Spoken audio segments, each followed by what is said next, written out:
25. Como evitar a fadiga e manter a aparência jovem. Um dia, no último outono, meu sócio voou para Boston para participar do grupo de terapia médica mais estranho do mundo. Terapia médica? Bom, sim. Essa reunião acontece uma vez por semana no Boston Dispensary e os pacientes que vão lá passam por exames médicos completos antes de serem admitidos. Na verdade, é uma sessão de clínica psicológica.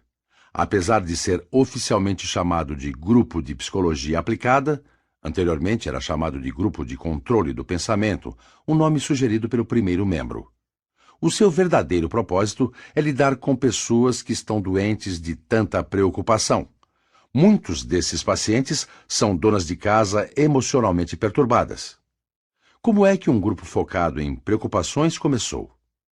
Bom, em 1930, o Dr. Joseph H. Pratt, que tinha sido discípulo de Sir William Osier, observou que não havia nada de errado fisicamente com muitos dos pacientes de ambulatório que vinham ao Boston Dispensary. Eles tinham praticamente todos os sintomas de um corpo normal. As mãos de uma senhora estavam tão deformadas pela artrite que já não podia usá-las para nada. Outra estava numa incrível agonia com todos os sintomas excruciantes de câncer no estômago. Outras tinham dores de cabeça e todas estavam cronicamente esgotadas, com dores aqui ou ali. Na verdade, elas sentiam essas dores, mas os exames mais exaustivos mostraram que não havia absolutamente nada de errado com essas pacientes, fisicamente falando. Muitos médicos da velha guarda diriam que tudo não passava de imaginação, que é tudo coisa da cabeça delas. Mas o Dr. Pratt percebeu que seria perda de tempo dizer para elas voltarem para casa e esquecerem tudo aquilo. Ele sabia que a maioria dessas pacientes não queria estar doente. Se fosse fácil esquecerem suas dores, elas já teriam feito isso. Então, o que poderia ser feito? Ele iniciou esse grupo terapêutico diante de um coro de dúvidas vindo da incredulidade velada dos outros médicos. E esse trabalho operou maravilhas. Desde o início, milhares de pacientes foram curados por participarem do grupo. Alguns desses pacientes foram lá por muitos anos, assim como pessoas religiosas vão sempre às suas igrejas. Minha assistente conversou com uma paciente que não perde uma sessão há 9 anos. Ela disse que quando foi para essa clínica pela primeira vez, estava convencida que tinha os rins doentes e algum tipo de doença no coração. Vivia tão preocupada e tensa que de vez em quando tinha problemas de visão ou períodos de cegueira. Atualmente ela está muito confiante, cheia de alegria e com uma excelente saúde, aparentando 40 anos, mesmo com um de seus netos no colo. Eu tinha o hábito de me preocupar tanto com os problemas da minha família, ela disse, que cheguei a desejar a morte. Mas aprendi, nesse grupo terapêutico, sobre a futilidade de viver se preocupando. Eu aprendi como parar com isso. E hoje posso dizer honestamente que minha vida é serena. O Dr. Rose Hilferding, conselheiro médico do grupo, disse que descobriu um dos melhores remédios para aliviar as preocupações, que é compartilhar seus problemas com alguém em quem você confie. Nós chamamos isso de catarse, ele disse. Quando os pacientes chegam a essa clínica, podem compartilhar todos os seus problemas inteiramente, até que sejam capazes de tirar tudo aquilo de suas cabeças. Ficar pensando continuamente sobre os problemas e manter tudo isso somente para você causa um grande dano no sistema nervoso. Nós todos precisamos desabafar com alguém. Temos que compartilhar as nossas preocupações. Nós temos que sentir que há alguém nesse mundo que está disposto a ouvir e é capaz de entender. Minha assistente testemunhou um grande alívio que ocorreu com uma mulher que passou a compartilhar todas as suas preocupações. Ela tinha preocupações em casa e, quando começou a compartilhar os seus problemas, parecia um chafariz descontrolado que espirra água para todo lado. Então, pouco a pouco, enquanto compartilhava, foi ficando mais calma. No final da consulta, estava sorrindo. O problema foi resolvido? Não, não é tão simples assim.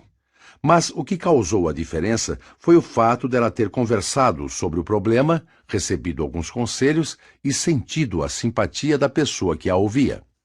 O que realmente operou a transformação foi algo com um tremendo poder curador e que se baseia em palavras. A psicanálise, até certo ponto, é baseada no poder curador das palavras. Desde os dias de Freud, psicanalistas têm visto que os pacientes encontram alívio de suas ansiedades mais profundas se conversarem sobre elas. Uma simples conversa. Por quê? Talvez porque, conversando, acabamos entendendo melhor os nossos problemas e acabamos tendo um entendimento melhor do que está se passando. Ninguém tem todas as respostas, mas todos sabemos que apenas o fato de botarmos para fora ou nos desprendermos daquilo que está preso na garganta traz um alívio quase instantâneo. Então, na próxima vez que tivermos um problema emocional, por que não olhamos à nossa volta para ver se há alguém para conversar? E eu não estou querendo dizer que você deve sair por aí se humilhando e compartilhando os seus problemas com qualquer um que você encontre pela frente. Pense em alguém de sua confiança e marque o encontro. Talvez seja um parente, um médico, advogado, pastor ou sacerdote, e diga para essa pessoa: você pode me dar um conselho? Eu tenho um problema e gostaria que você me ouvisse enquanto expresso o que estou sentindo. Talvez você possa me aconselhar. Talvez você consiga ver as coisas que não consigo, mas mesmo que você não consiga ver nada ou não possa me aconselhar, eu sei que me ajudaria tremendamente se você me ouvisse atentamente enquanto eu boto para fora tudo o que estou sentindo. Soltar o que está preso através de palavras é uma das principais terapias usadas no grupo do Boston Dispensary. Mas aqui estão algumas das ideias que escolhemos para você, retiradas dos trabalhos em grupo, que podem ser usadas em casa. 1. Mantenha um caderno de anotações ou um diário para uma leitura inspirativa. Nesse caderno, você pode colar todos os poemas, pequenas orações, frases que falem diretamente à sua personalidade e que te animem. Então, quando uma tarde chuvosa te deixar para baixo, talvez você ache uma receita nesse livro para espantar a depressão. Muitos pacientes mantiveram diários como esses por muitos anos. Eles diziam que isso era como uma injeção espiritual. 2. Não crie o hábito de apenas apontar os defeitos das outras pessoas. Uma senhora do grupo percebeu que estava se transformando em uma esposa briguenta, irritadiça e constantemente de mau humor quando lhe fizeram esta pergunta: o que vai ser de você se o seu marido morrer? Ela ficou chocada com a ideia de ficar viúva e, por isso, sentou-se para fazer uma lista de todas as boas qualidades do seu esposo. Por que você não faz a mesma coisa se acha que está casado com um tirano ou uma tirana? Talvez você descubra, depois de rever a lista das virtudes de seu cônjuge, que ele ou ela é exatamente a pessoa que você sempre quis conhecer. 3. Se interesse pelas pessoas. Desenvolva um interesse saudável e genuíno pelas pessoas que fazem parte da sua vida. Uma senhora ficou doente por ser muito fechada e por não ter nenhum amigo. Alguém sugeriu que ela passasse a inventar histórias para conversar com as próximas pessoas que encontrasse. Ela começou, no ônibus, a se sentar mais atrás e puxar assunto, indagando sobre a vida das pessoas. Antes que percebesse, estava conversando com pessoas em todo lugar, e hoje é uma pessoa feliz, ligada e muito simpática. Ela está curada de suas dores. 4. Faça uma agenda de trabalho para amanhã antes de ir para a cama hoje à noite. O grupo descobriu que muitas pessoas se sentem manipuladas e incomodadas pelo ritmo constante e por todas as coisas que são obrigadas a fazer no ambiente de trabalho. Nunca conseguiam terminar as suas tarefas e muitas vezes corriam contra o relógio. Para curar essa sensação de pressa e preocupação, foi feita uma sugestão para que todos fizessem uma agenda para o dia seguinte, antes de irem dormir. O que aconteceu? Todos conseguiram fazer mais coisas. Houve menos cansaço. um sentimento de orgulho e realização, e mais tempo para relaxar e apenas curtir o momento. 5. E por último, evite a tensão e a fadiga. Relaxe. Relaxe. Não existe nada mais eficaz do que a tensão e a fadiga para envelhecer antes da hora.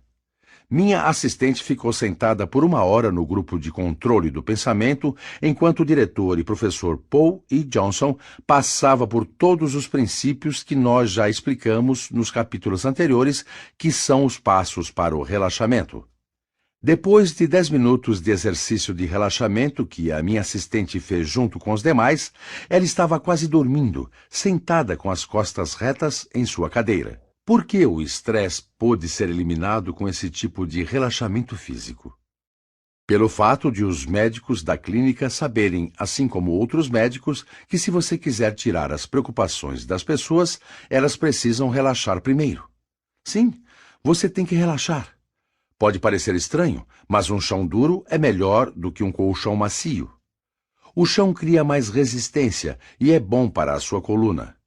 Aqui estão alguns exercícios que você pode praticar. Pratique por 1 semana e cheque a sua aparência e disposição. 1.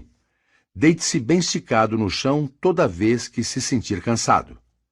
Estique-se o máximo que puder. Role pelo chão se você quiser. Faça isso 2 vezes ao dia. 2. Feche seus olhos. Você pode tentar dizer algo como o professor Johnson recomenda. Imagine um dia ensolarado. O céu está azul e muito claro. A natureza está calma e tranquila. E eu, como filho da natureza, estou em sintonia com o universo. Ou melhor que isso, ore. 3. Se você não pode deitar-se no chão porque não tem tempo, então pode conseguir quase o mesmo resultado sentado numa cadeira. Uma cadeira com o encosto reto e duro é melhor para relaxar. Sente-se com as costas retas, como aquelas estátuas egípcias, e relaxe com as palmas para baixo sobre as coxas. 4. Agora tensione os dedões do pé lentamente e deixe-os relaxar. Tensione os músculos da sua perna e deixe-os relaxar.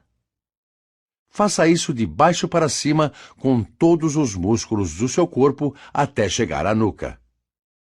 Agora, deixe a sua cabeça girar livremente. Continue dizendo, relaxe, relaxe. 5. Acalme os seus nervos respirando lenta e constantemente.